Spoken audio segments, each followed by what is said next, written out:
Nous sommes en train d'exploiter les voies et moyens de faire bénéficier la Côte d'Ivoire d'une nouvelle initiative appelée l'IDA 17 Scale-up Facility, qui pourra se solder par une augmentation substantielle de l'enveloppe IDA.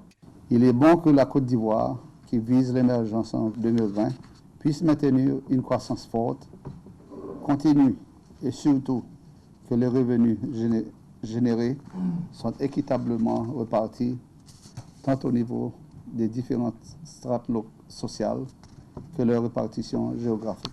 Tout cela, bien évidemment, peut se réaliser si 5 grandes conditions peuvent être réunies.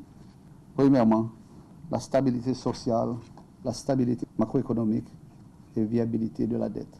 Réforme du foncier, développement des secteurs financiers inclusifs et finalement, le renforcement de la gouvernance.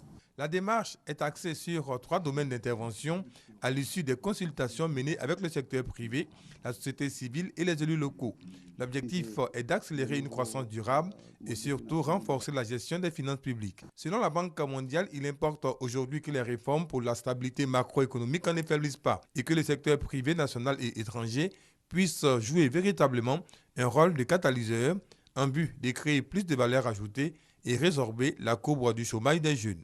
Une équipe de la Banque mondiale se trouve en ce moment à Abidjan à l'effet d'étudier la mise en place de financements alliant IDA et d'autres sources de financement dans le secteur de la transformation, de l'anacarde et du cacao. Les 1500 milliards de francs CFA qui vont être décaissés seront essentiellement orientés vers le financement des projets socio-économiques. Rien qu'au titre de l'Association internationale de développement IDA, les guichets concessionnels de la Banque mondiale qui aident les pays les plus pauvres, au moins 175 milliards de francs CFA sont disponibles d'ici à décembre prochain. Plus de 8 projets sont déjà au stade de l'identification ou de la préparation.